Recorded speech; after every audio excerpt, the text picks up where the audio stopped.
Maybe before we start, I'll get you to just introduce yourself and maybe just spell your name as well for me. My name's Charles Hills. Do you want me to spell that? Yeah, you do. Charles. The last name is Hills, Hills. This is Charles. In January, I sat down to interview him and his wife, Francine. Hello, my name is Francine Hills, Francine. They're both in their 70s, and they're both being treated for chronic conditions that are common in older age. They live in Renfrew County, Ontario. But they only moved to this community back in 2022. Here's Francine.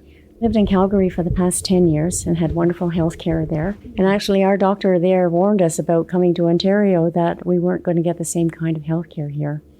However, when we moved back to the Valley, we were able to get onto this way of doctoring now. I mean, I think it's fantastic because in a rural community, you don't always have all the facilities that maybe a bigger city has. Even though Francine and Charles are in a clinic today to talk to me, the way of doctoring Francine is referring to here is a hybrid model, one that combines virtual and in-person care. We were on a list for about 6 months, so I thought that was fairly quick to get on a list, actually. I was quite impressed with that when we got the phone call. Charles and Francine both have a connection with a family doctor. I think they presented her name to us, Dr. Saldana. But they never actually visit their doctor in person. We had a virtual connection with her, like through a Zoom meeting. So we actually got to see her. She got to see us as well. And so how many times have you seen, I guess, Dr. Saldana? And I say seen in quotation marks because I understand that some of those appointments might be on the phone, some of them might be by video. We have a choice. We can either connect with her visually or we can just do a phone teleconference. And I think we've had probably in the last 2 years, at least 20 connections with her. Between the two of us. The Hills are part of a unique model here in Renfrew County that pairs virtual care from a personal family doctor with the option for in-person care from other health professionals, all working on the same team as the family doctor. Sometimes it's just for a prescription renewal. Sometimes it's for a concern that we might have. Yeah. Obviously, you haven't ever met her in person. No. And I've seen her. Yeah. But what is that like then? You know, for me, it's okay. I mean, if that's the way it is, it's fine with me. I mean, having been in Calgary and had a personal connection with our doctor, that was really fantastic. And, you know, because he was just phenomenal.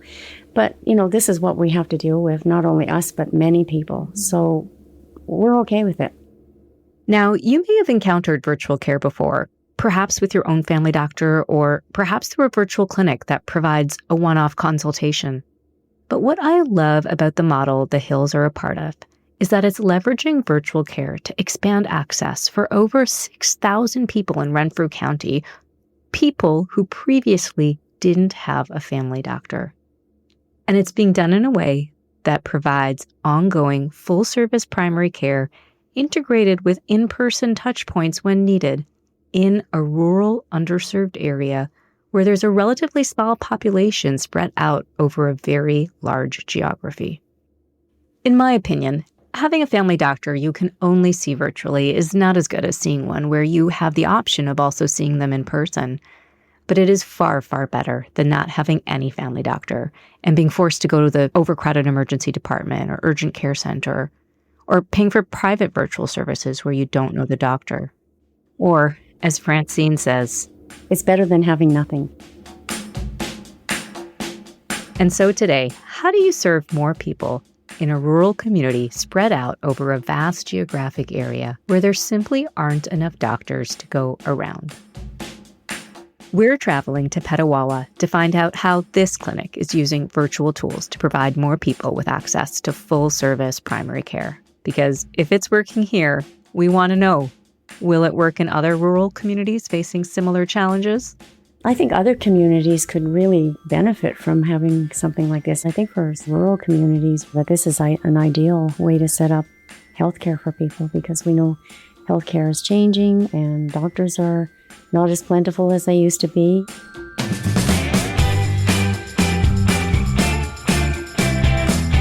I'm Dr. Tara Kiran, a family doctor, researcher, and advocate for a better primary care system in this country.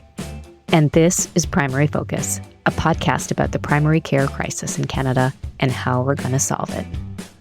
I've been visiting innovative clinics around the world, in places like the Netherlands, Spain, and Costa Rica, to bring back lessons about providing inclusive and comprehensive care to everyone.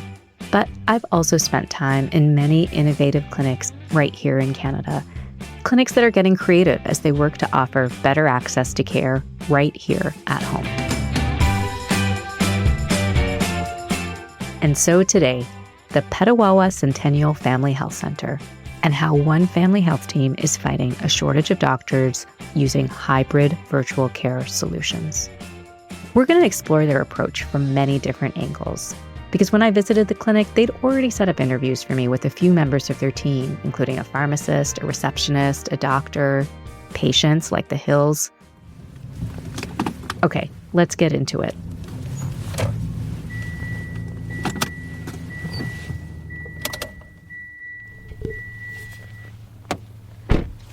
It's a cold winter morning in the middle of January, and I've just arrived here in Petawawa at the Centennial Family Health Center.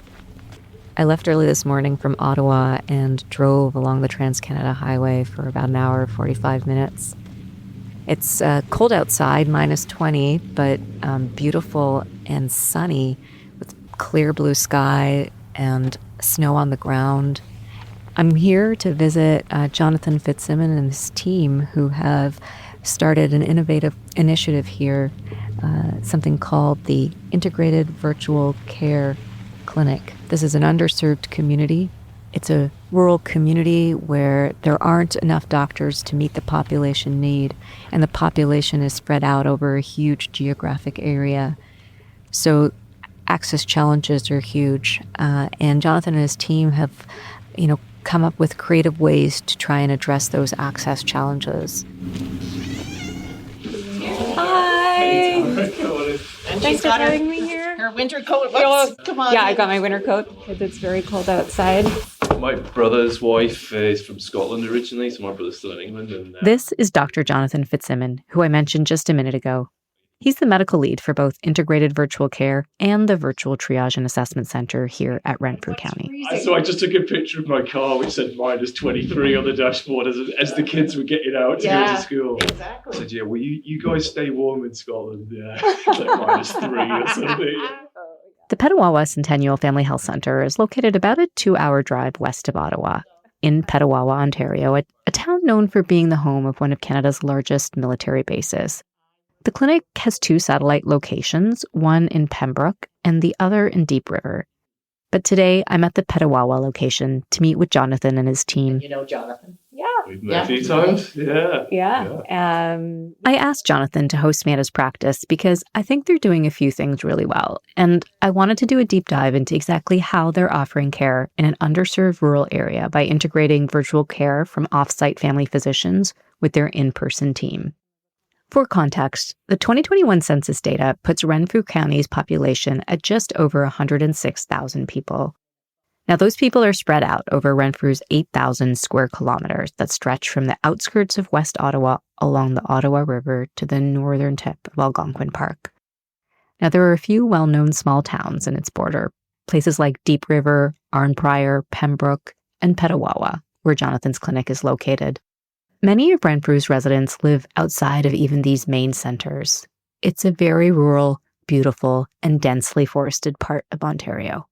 It's a diverse county as well, in that, as well as being home to many smaller rural communities, and it's also home to the First Nation community of Pikwakanagan.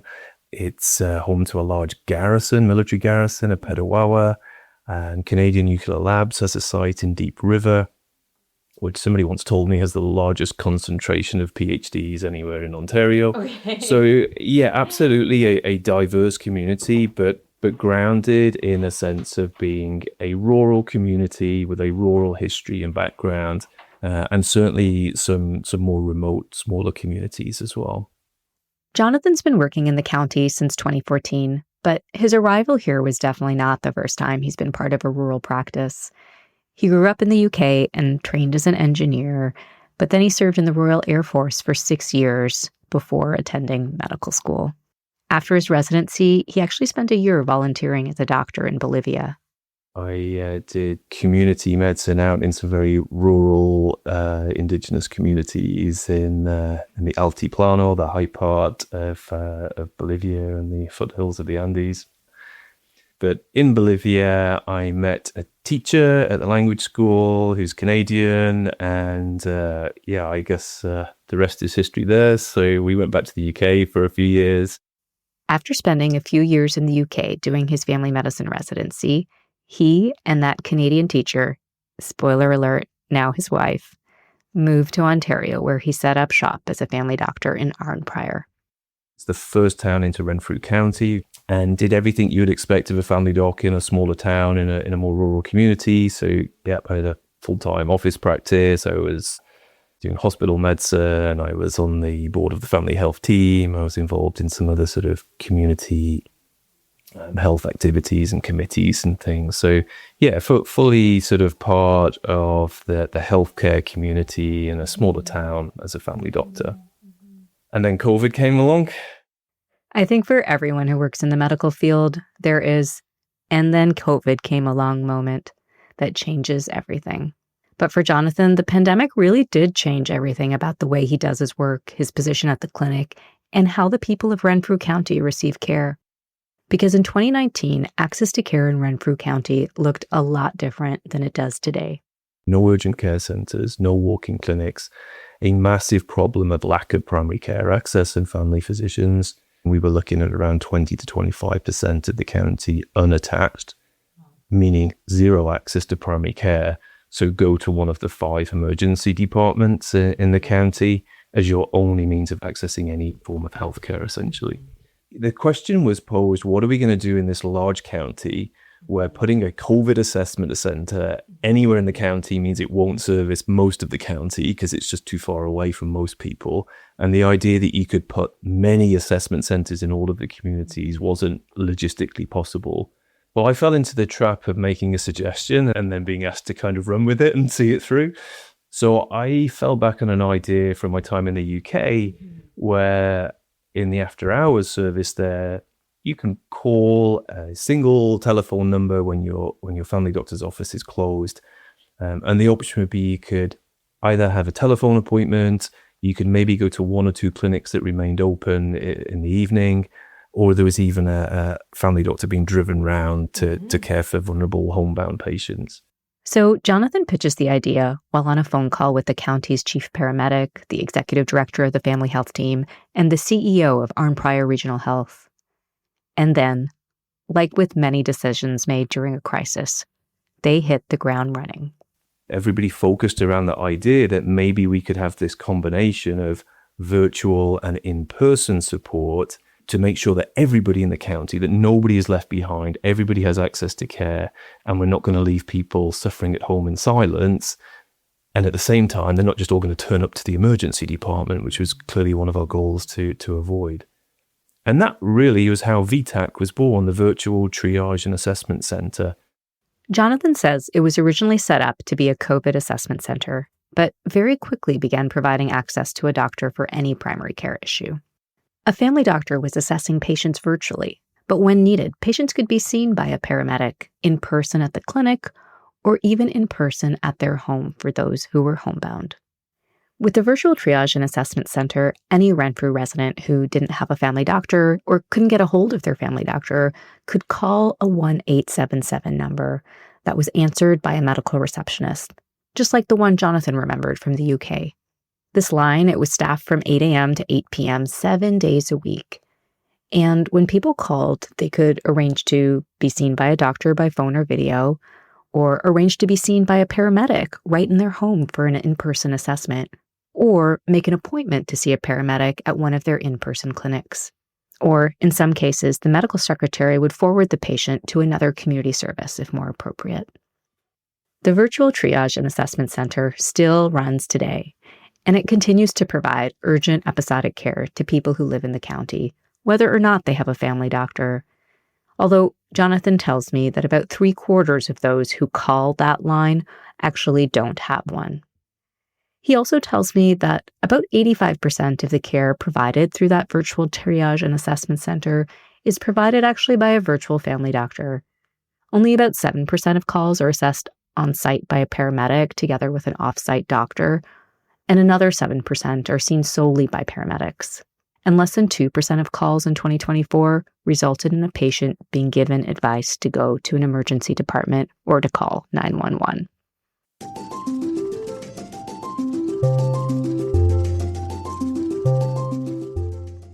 For me, there's a few remarkable things about this virtual triage and assessment model. One is that it's offering care to all of Renfrew County. It's population-based, and it's designed that way with just one number to call. Two is that most care is managed entirely virtually by physicians living in other parts of the province. Third, it integrates in-person care, particularly for people who are most vulnerable and cannot leave the home. The setup actually reminded me a lot of the after-hours care model in the Netherlands that we explored in Season 1, except this is making it work in a rural area right here in Canada. For Jonathan, the improvement in access to care is exactly why he pitched the idea in the first place, because he says we can't just leave patients without options. And I think, my background from the UK and also my time in Bolivia, I am a really strong advocate of publicly funded healthcare available to all, always have been. I always think it's not easy. It's a difficult logistical financial model to apply fairly and completely, but it absolutely should be our goal. Just because it's tough doesn't mean we shouldn't do it. In fact, I'm completely the opposite. It's tough, so we should do it. We should put more resource and energy, both mental and financial and other, to making this happen. And so I think that those circumstances in Renfrew County, very much sort of front of mind for me, that, this wasn't abstract. I live in this community. I work here. These are people that I see, and I hear them talk about their families and their neighbors that don't have access to any family physician or any primary care or any healthcare at all outside of an emergency department. It really does focus the mind to, put some effort in and figure this out and make it work, and be creative, be innovative.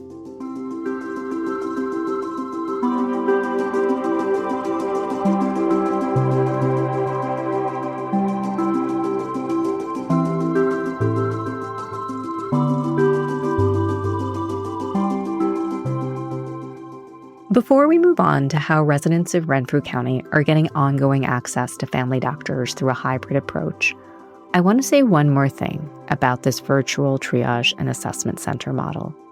It's really meant as a bridge.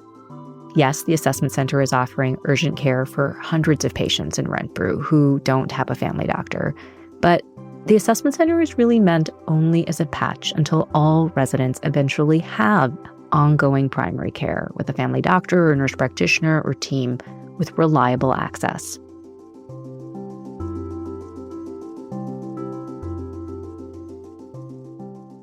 Obviously, the assessment center, started during COVID, wasn't designed to provide ongoing, continuous care.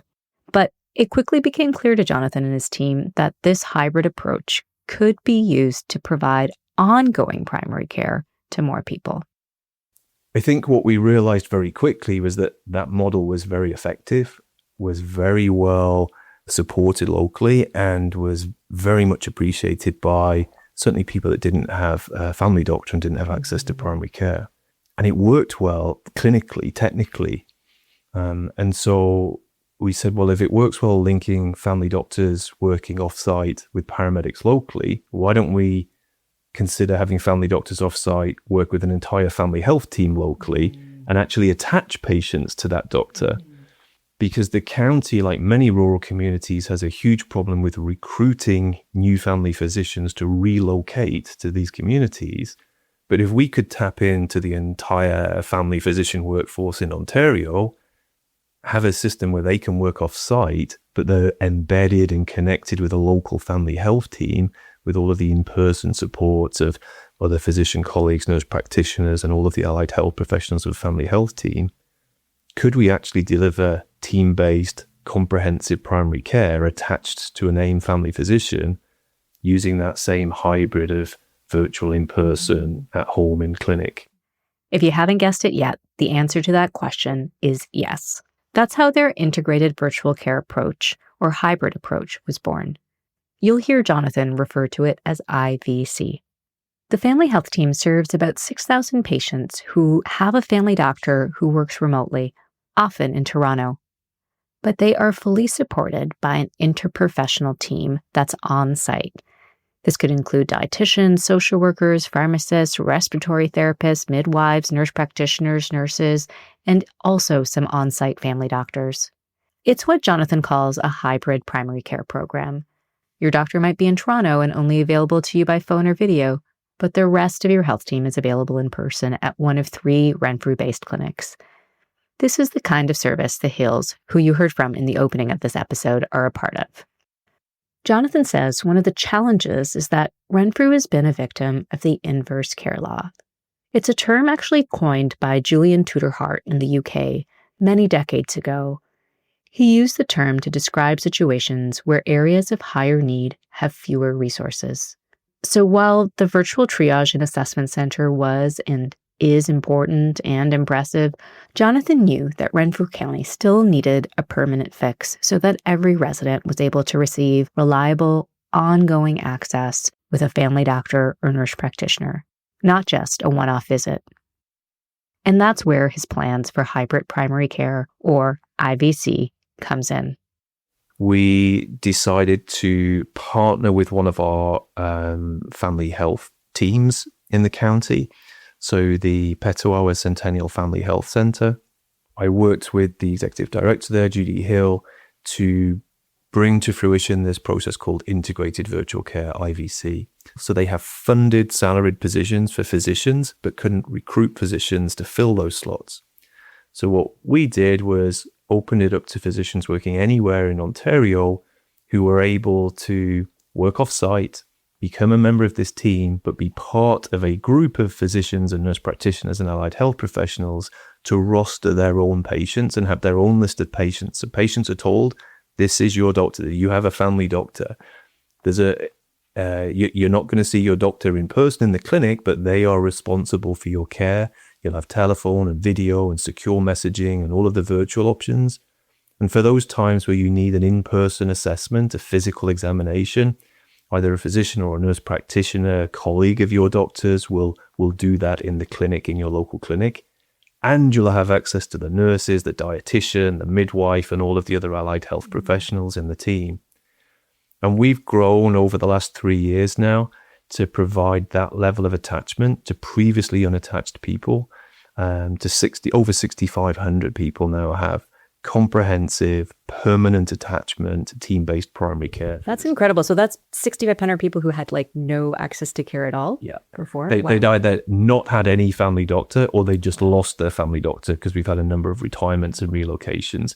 So we were able to make sure that either people didn't become unattached or people that had been unattached were able to now sort of come into the fold, if you like.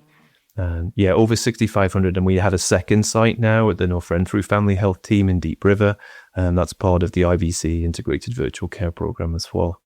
Just a note here, Jonathan uses the term attached to describe someone who has ongoing primary care with a family doctor, or nurse practitioner, or team, and unattached for someone who doesn't have ongoing primary care. Jonathan tells me they have 18 family doctors that are part of this hybrid model of primary care who work part-time and virtually, like the Hills family doctor, Dr. Saldana, who's based in Toronto. And that kind of part-time, very flexible role is something Jonathan says many doctors are actually looking for. That's very appealing to certain doctors. So we've tapped into an underutilized part of the Ontario family physician workforce, people that were not doing office-based primary care because they couldn't make it work for them, now able to have a practice of 250, 300, 400 patients, and for it to work logistically for them. Jonathan says the physicians working remotely in this hybrid model have a roster of between 250 to 650 patients each. They're typically working 4-hour shifts, usually between 2 and 5 shifts a week. I should also mention that in this hybrid virtual model, there are 2 family doctors and several nurse practitioners who work on-site at the local clinic. And whether you see a doctor in person or virtually, patients at Centennial have access to that wider interprofessional primary care team. Nurses, social workers, dietitians, a pharmacist, just like I mentioned before. There are options for patients to come to the clinic in person to have measurements and readings taken. This can be done before the appointment with the doctor, or it can be done during the appointment with the doctor, for example, where the patient is in person and taking the virtual visit from right there in the clinic with a nurse standing by. When an in-person exam is needed, or even just preferred by the patient, one of the in-clinic physicians or nurse practitioners can do that on site. So we've talked about what this kind of hybrid primary care is like for the patient. But what about for all these part-time and largely off-site doctors? If you like. Shall we stop recording? Yeah. To answer that question, Jonathan and Centennial's executive director, Judy Hill, set me up with an interview with two of their hybrid primary care doctors. And of course, I, like their patients, am meeting with them virtually over a video call. So Helen and Mary are two IVC physicians. Yeah, nice to meet you, Helen and Mary. Hi, I just want to say Helen and I are actually from Toronto as well. That was Mary, right? Bottom right. That's Mary. Bottom? No. No. Sorry, cancel. And like in any virtual meeting, the beginning is a bit clunky. Yeah. So, Do you have any questions for them? But then we get right into it. Mary and Helen, I'm wondering how long you've been working for the integrated virtual clinic and how you like it. Mary and I are actually old residents that were together. I've been in practice now since 2016, 8-9 years at this point. We both just started IVC, so we're just kind of getting our feet wet and used to everything, and it's a lot different, obviously, than practicing in Toronto where you have everything at your fingertip within like days or week. Helen says she and Mary both trained at Women's College Hospital in downtown Toronto, and she now works at the Bay Center for Birth Control nearby. Here's Mary, who's currently on mat leave. You might hear some coos in the background. Going well. There's definitely some growing pains in the beginning, just getting to know patients, getting to the system. But I think what really attracts us to this model is it just offers so much flexibility when you have a young family. So right now, I'm actually the endpoint of my back knee. So right now, I'm booking the side BMV tack, and then on site, more regular childcare. Then I'll be going back to some in-person clinic in Toronto. For Helen, she takes about 8 hours of this hybrid primary care work per week, split between clinical hours and administrative time. And she also works for that virtual triage and assessment center about 6 to 8 hours a week. The rest of her week, it's made up of in-person clinical hours with her patients in Toronto. I'm just curious, do you think this is like extra work that you've taken on that you'd otherwise be, not working as a doctor? Or do you think it's like replacing what you would have done in an in-person clinic in Toronto?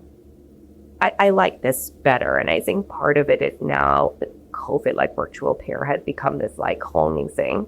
I think for me, part of it is that it makes me feel a little bit better actually offering care to people who otherwise wouldn't have care in a smaller area.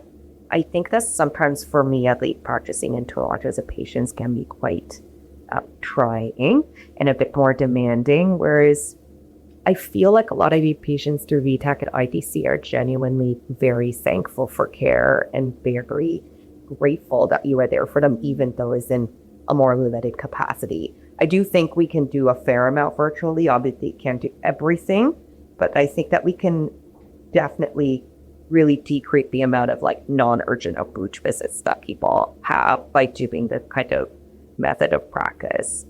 The only thing that obviously there is growing pains, as Mary said, like for us, like we don't know a lot as a resources in the area yet. You can't always get tests like super quick or in a kindly manner. And there's sometimes only so much you can do aside from saying to someone, okay, I think you need to go to emerge. But I do think that this is a super unique opportunity that I personally felt like, gave me a bit more balance in terms of my work life. Like I have 2 young kids, it gives me flexibility, like I can like clinic whenever I want, even if it's for a couple hours a day, but also makes me feel like I'm contributing to something. Mm-hmm. I was feeling like very burnt out of doing family medicine in Toronto, but I actually don't like doing this at all. Helen says she worked in a family practice right out of school, but during the pandemic, she switched to supporting COVID response in a hospital setting. And then she took 2 mat leaves a year apart And she says that's why she's working now in Renfrew's hybrid model. It offered her what she needed as a doctor and as a new parent. I was just looking for more flexible opportunities opposed to like an in-person family practice, 3 or 4 days a week. So it sounds like this is flexible and meaningful both at the same time. Yeah, exactly. Yeah. What you're hearing here is something I hear a lot from family doctors these days. And the research backs up what Helen is saying. Many family doctors in Canada and elsewhere are looking for more flexibility. Many also feel drained by the realities of a full-service family practice, especially if they practice without a team that provides that additional support and cross-coverage. We talked more about this in our opening episode this season with Dr. Ruth Laverne. If you missed it, you should definitely go back and listen. But what's also really striking here is how Helen's satisfaction with this hybrid work includes her role in offering care to people living in an underserved community, people who express gratitude for the care she provides. For me, making connections with patients is a really rewarding part of the job. So I wondered, does meeting patients only by phone, which is how both Helen and Mary offer care through Centennial, is the connection still there? And how do you find that for connecting with patients? Because I personally find it hard. You find phone hard? Well, yeah, I do. I actually really dislike just phone visits. Yeah, I like it, but because I feel like sometimes video they're showing like technical issues. Agree. I at least have it set that like my default appointment is phone, but if they want video, then certainly they can do that. But I also feel like a lot of patients, they're like on the go. Like I don't think they actually want to do video because they're like, oh, I'm just like in my car or like I'm at Walmart right now. Yeah. To be honest, that's why I don't like phone. I don't mind it. Well, I guess the other thing here is I think most people speak English is my sense of it. Because I think that's also part of the reason I don't like the phone actually in my context where I work, because I think if English is not your first language, it's actually you can often have a good conversation in person with someone, but actually when you're on the phone, you miss a lot because of the body language. Anyway. Yeah. Sometimes I do feel like maybe I should see them or see their face so they can know me, because it's kind of strange chatting to people over the phone without knowing what they look like. Our default is phone, at least for me. I will say, it's like patient always has the option to book video. So I've had a patient book a video, but the video didn't work. So then we had to go to phone anyway. And guys, I know you're only a few weeks in, but the other option is what we call the enhanced video appointment. So the patient can come to the clinic. So if you or the patient really wanted a video appointment and their tech or their Wi-Fi or whatever is not up to speed, they can come to the clinic. They can sit in one of the exam rooms. One of the staff will have everything set up for them. And then you can either have the nurse in with you, so it really is a telemedicine appointment, or you can, it's just an admin staff that sets up the computer and walks out the room once everything's up and running. Here, Jonathan jumps in to offer to Helen and Mary that their patients can come into the clinic and the video will be set up for them. One thing I did want to know from Helen and Mary is whether they're taking advantage of the hybrid part of the model and how it works when they need other team members to help out in person for things like blood pressure checks, swabs, or just someone to look into an ear or listen to someone's lungs. Yeah, so how does that work? Do they usually see them the same day, Mary, and then you're still in clinic, or is it usually that you're needing to follow up with them on that different day once those assessment pieces are in? So far, it's all been a minor, like not urgent. So like you shoot the sending message to the reception team. They come in on a different day. And once I have, they send me a message after, whoever sees them, or whoever was that. And then if there's any issue, then just give them a call back. We do have a structure in place that you can choose that. So you can preempt it. So you can have people come in the day before and do a full set of vitals and everything and book with the RPN to sort of do that. You can do it real time in that hybrid. So we'll schedule a nurse or a medical office assistant to be in the room with the patient. Or you can do what Mary was just saying, that you realize mid-conversation you need something doing, and so you ask them to come in, afterwards. It seemed from our conversation that Helen and Mary are in similar spots. They both live in Toronto, they both have very young children, and they both really appreciate the flexibility that this hybrid approach offers them in their work week. But they also appreciate how meaningful it feels to provide services to those who've been struggling to access them. Mary and Helen offer a view of one type of doctor doing the hybrid approach, but as Jonathan says, there are other types of doctors who are choosing this way of working. So I would say the subtle difference between IVC physicians and VTAC is that VTAC has a huge age spectrum. So we also have semi-retired physicians working for VTAC. So they have finished doing their hospital full-time practice, their, the traditional full-time rural doc, but didn't want to completely sort of hang up their cleats. So we have the full age spectrum with VTAC. With IVC, it would not be appropriate for a semi-retired physician winding down their clinical practice to now start up a new practice. So it tends to be more recently qualified physicians. So we definitely have a good sprinkling of brand new, straight out of residency. But we also have a number of doctors like the two you just spoke to who've been sort of qualified 5 to 15 years, who've previously worked in FOs, previously done that blend of office-based family practice with hospital, with ED, with some other things. That conversation around, I was not enjoying my practice in Toronto as much. It didn't work for me personally. It wasn't as rewarding professionally. It wasn't what I was expecting. I hear that a lot. And that reflection of, I love the fact that the patients are so sort of receptive, so grateful. I really feel like I'm contributing to an underserved community. I love the fact that I'm doing team-based care. Because, a lot of docs don't have the option to join a faux fit. Whereas now they're providing team-based care. And there's definitely a self-selecting demographic of doctors that like the tech, like digital, like virtual care, are totally comfortable flipping between phone and video and secure messaging and those sort of things. So it's a bit of a self-selecting demographic of physicians as well. But the personal flexibility, so yes, coming back from mat leave, working hours around a school run, you can have a clinic 10 till 12. You do 2 hours of appointments. It's on a virtual schedule. Those 8 patients that you call, they don't care that you're only working 2 hours. You could be working 8 hours as far as they're concerned. So it perfectly works for them and it works for you. One thing I love about the practice I work in is that we're really a team. And of course, Jonathan says that in this hybrid approach, they have to think of team culture too, just in a different way. I mean, I will say that I have a small practice and only work 0.3 within my academic setting, which is a family health team. But that's because I'm doing research in the other times and I work in a supportive environment where people know that some of us are less there. And so when I'm not there, I have great colleagues who can cover for me. So I do think it is definitely possible within a in-person family health team to have that kind of flexibility if the physician group in particular is supportive of that and they support one another to cross-cover, for example.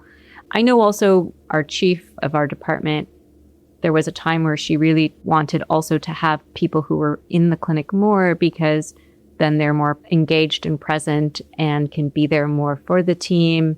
There's some things that go along with being in a practice that are the same, whether you're 0.2 or 0.8 or 1.0. Like it's, you're going to the team meetings, we have partnership meetings, like those kinds of things then are, I think you're more engaged in them, I think, and have a better sense of how the team is running if you're there more. So I have experienced the range of benefits and challenges when people are working very part-time to working more full-time. And I suspect it's similar here. I think you've touched on a really important challenge that we faced with the integrated virtual care, the IVC program, in that how do we fully integrate a physician who works off-site and who may never actually come physically to this location? How do we fully integrate them as part of the team? And that is definitely a challenge. We as physicians talk about corridor consults and those opportunities to just touch base with physicians. So there's a team culture. There's a team and especially for the people who are in person, who are not physicians. That can be challenging. Exactly. We've identified those things. So Judy has been really creative with some of our sort of in-team training. So last year we had a whole team training day where the docs joined online and the staff were here present. We took ideas about how can we make the team more connected. So some of the docs have produced bios with pictures and information about themselves. I make a point of having digital coffee consults with some of the docs. So I touch base with all of the new physicians early on and see how things are going. And then we'll have ad hoc meetings. And then sometimes we'll have like more formal sort of team meetings, which are online, the Teams meeting or Zoom meetings. But we try to recreate that team environment, those opportunities that you would have in person, but recognizing that it's not the same. You can't absolutely recreate that experience, but we don't just ignore it and pretend that we can't do anything to alleviate the fact that we can't do those in-person things. So we try to be creative in introducing those as well. At the Petawawa Centennial Family Health Team, the hybrid approach seems to be working for both patients and doctors. But a lot of this model hinges on the presence of an in-person health team that's supporting the work the virtual doctors are doing. They're in clinic, in person, to help deliver that timely and integrated care for the hybrid primary care patients.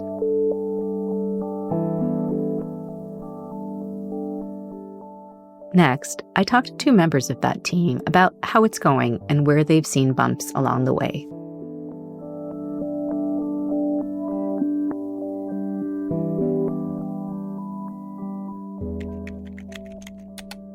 What system do you guys use? We use Practice Solutions. So. And you love it? Or is it like all Does systems? Anybody ever love their electronic medical records? Steve, I have yet to ever meet anyone who's like, I love my electronic medical record. I remember seeing one. This is Steve. He's a pharmacist on the family health team at Centennial. My name is Steve Koulis. Been a pharmacist for 30 years. Great. My primary role here is medication management. So I do some INRs for some physicians. I do a lot of medication management, a lot of counseling, and a lot of just ensuring that people are on the right medication, the right dose, and the right delivery system. And so I take it from an integrated virtual care perspective, or maybe it's all new patients, actually. It sounds like, one of your roles with new patients when they're being onboarded is to make sure their medication profile is up to date in the chart even before the doctor sees them. Yeah, it seems a bit administrative and sometimes it feels that way, but yeah, just, getting the best information we can into the chart medication wise, having that prepared for the physician so they have a history instantly when they get to see them or talk to them for the first time. I wanted you to hear from Steve because he's one of the team members that's been here since the hybrid model was introduced. And he says through that time, one of his roles, and the roles of many of his colleagues who are on site, is to help guide and educate patients about this new form of care delivery. Sometimes, especially with integrated virtual care, for the patient, there's a lot of misunderstanding. So there's a component of educating the patient that your physician is part of our team and that you still have access to the team members. So I've come to refer to them as physicians who work off-site. So that patients understand that they're still part of this team. Absolutely. We've run into this new role of hybrid care educator is not just something Steve has taken on. It seems like it comes part and parcel with being on a family health team that offers this unique model of care. I also sat down with medical receptionist Christy Hill. She told me about how they recruit and onboard patients, but we also talked about the questions patients have when they're first introduced to their new virtual doctor. It's a little bit for people to grasp the idea that they're not going to see the doctor in person, but they can see the doctor over video or have a phone appointment. So I find people are still trying to get used to the way of the new healthcare. Yeah, of course. It's a big change. Yeah.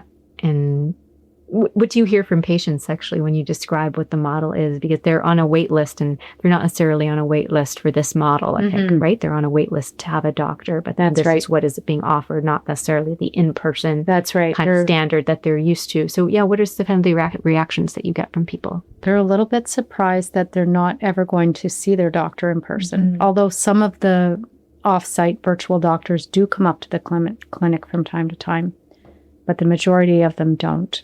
They live in maybe Toronto or Ottawa. But I do explain to them that not only do they have a virtual doctor, they have access to the whole team, being the pharmacist, the dietitian, social work, counseling, nurse practitioners, and nurses. So it's a whole team of providers that they're going to have care from. So the nurse practitioners are the eyes for the doctors.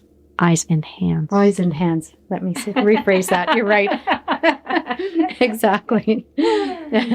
Once you explain what the new kind of way is, what are they thinking? What do they say? Well, I've had some positive feedback. They're very happy with the care. And sometimes we have to remind them what services are available to them. And, a few times until they get comfortable with the way the process works and how the appointments work. Have you had anyone ever be like, no, I don't want to be part of this. I want an in-person doctor. No, thank you. Yes, we have had some people actually de-roster. And in order to go on the Healthcare Connect list, you have to be de-rostered. You have to be de-rostered. So we have had some actually do that.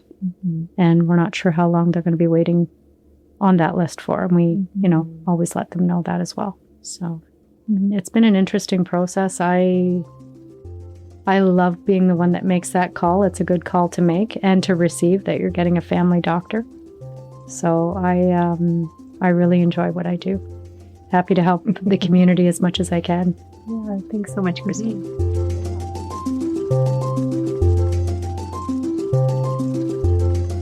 Like both Steve and Christy told me, there have been some growing pains with hybrid primary care in Renfrew, but all things considered, it seems to be going really well. And Jonathan would tell you that despite bumps like needing to educate patients about how this kind of hybrid care works for them, it's been a really successful launch in Renfrew County. But Jonathan, he's not satisfied just to get positive feedback from patients and his team, or even just know that the number of people with primary care has gone up thanks to their efforts. He and his team, they've launched a number of research studies to more rigorously evaluate the kind of unique model they've developed.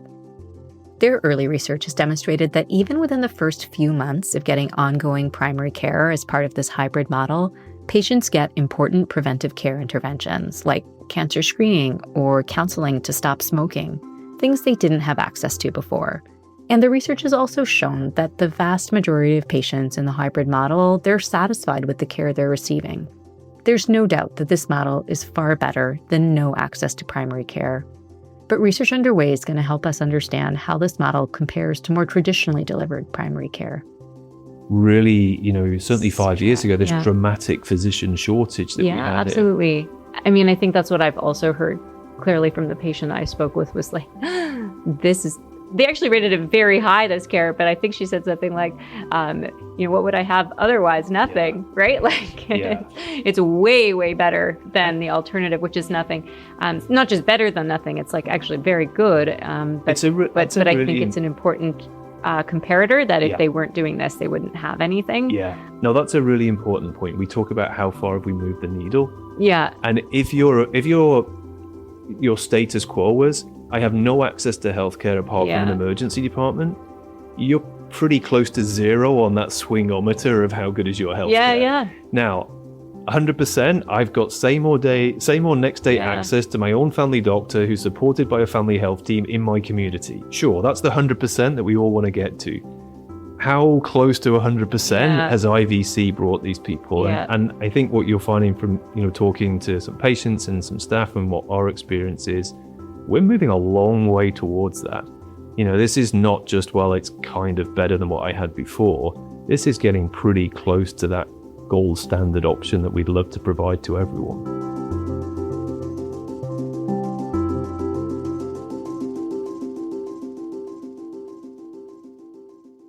Jonathan is dealing with the realities of delivering primary care in a rural, underserved community, where the lack of available family doctors and other health professionals is a real challenge. And of course, additional funding can help, but as he said to me, simply providing more money doesn't always translate to clinicians relocating to places like Renfrew County. In contrast, programs like the one Jonathan launched here have shown dramatic increases in access to comprehensive team-based primary care. They're just doing it by tapping into available family doctors from other parts of Ontario. Doctors can work for the family health team here without having to move their spouses, their children, and their lives to a remote part of the province. And when the options for people without a family doctor are the hospital or nothing, A hybrid model with an off-site doctor who knows you, coupled with access to an in-person health team, well, it's a really good option. And what I love here is that it's delivered by a publicly funded, nonprofit health team that has the same accountabilities as other teams in the province. So VTech has this sort of local ability to help navigate patients as well. So it's not just a one-off phone call. Yeah. You can go the next step. You could bring in some in-person care. You can combine community paramedicine. You can help navigate to other existing resources.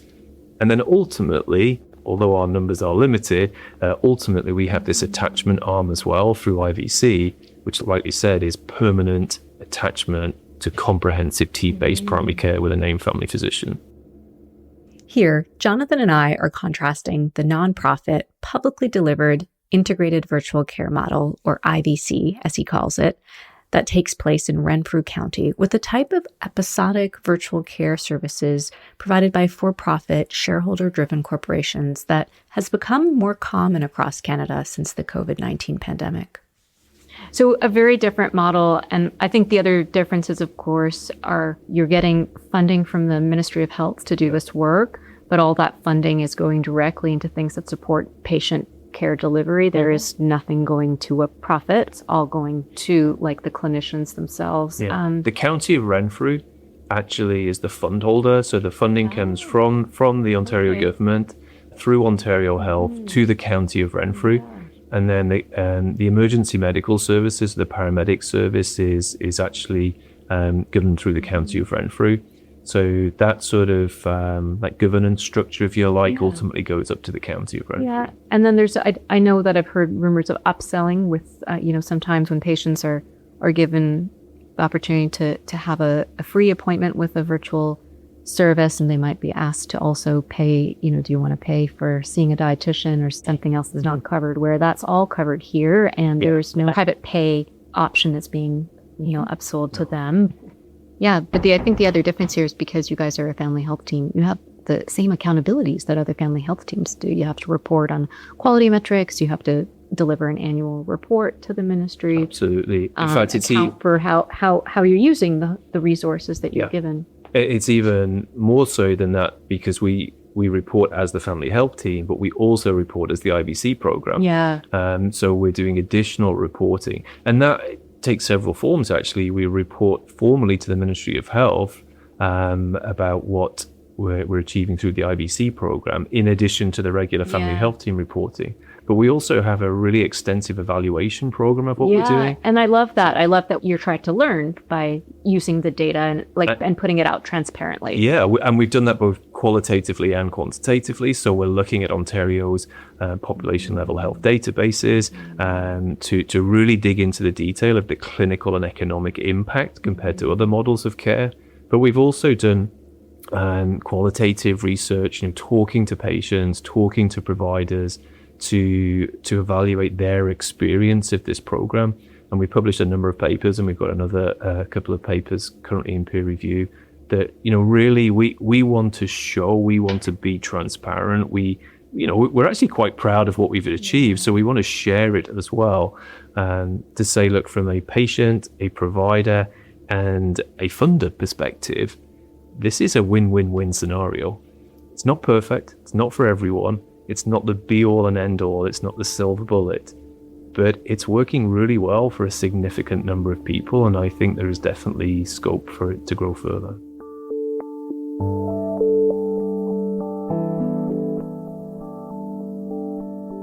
As we prepared this podcast, I was struck by how Jonathan and his team have developed something that aligns with what people told us they wanted to see through our care. People felt strongly that everyone should have a family doctor or nurse practitioner connected to a publicly funded team that provides both ongoing and timely care. They wanted virtual care as an option, but also felt it should be integrated with in-person care and used to improve equity in access. Specifically, they wanted to see virtual care being used to improve access to primary care in rural and remote areas, places where there are often not enough doctors and people need to travel hundreds, if not thousands of kilometers to get medical care. The hybrid approach at Renfrew offers us a model that I think can and should be scaled in Canada. It offers virtual care with a named family doctor remotely, that gets to know you over time and can support the prevention, diagnoses, and care coordination that we know is so important in primary care. Importantly, if you need to be seen in person, you will be by another member of the care team who uses the same chart as your family doctor and works alongside them. Not literally, but virtually. That's a stark contrast to some of the other virtual services offered in Canada, services that I often think about as a virtual walk-in clinic. Oxymoron, I know.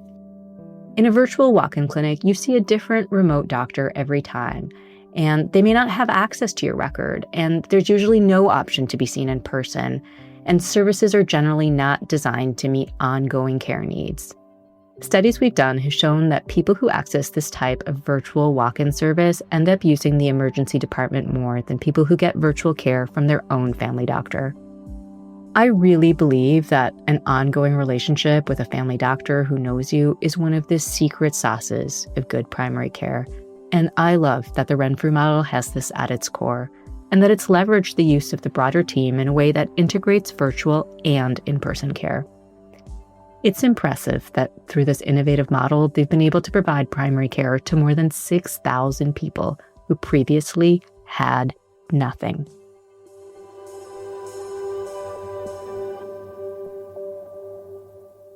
Now, in my perfect world, people would have access to a family doctor who could see them both in person and virtually. And I should note that there are parallel initiatives to get to that ideal. In fact, over the last couple of years, the team has been successful in recruiting new family doctors to the health team, one of whom was a doctor trained in another country, but who, through a new practice-ready assessment program, received a quick path to licensure, as well as teaching and mentorship in the region that ultimately led to them settling down for work there.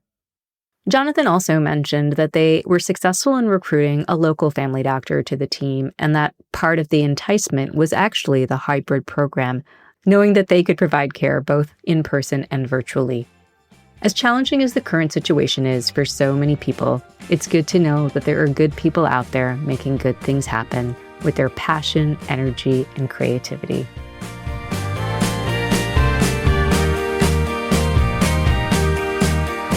Primary Focus was created by me, Dr. Tara Kiran, and is made possible by a grant from the St. Michael's Foundation.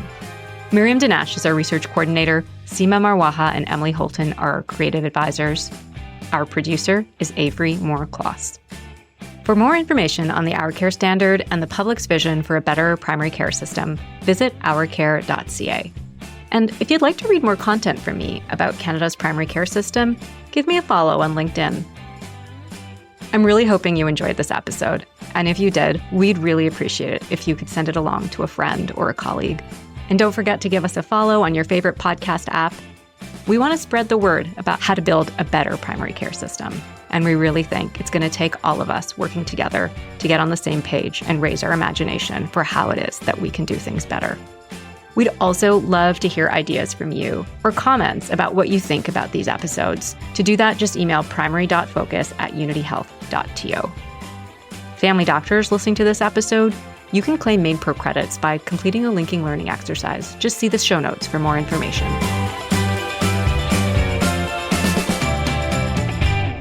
The information shared in this podcast is for educational and informational purposes only. It's not intended as medical advice and should not be used as a substitute for professional medical care, diagnosis, or treatment. Always consult with a qualified healthcare professional before making any medical decisions or changes to your health routine.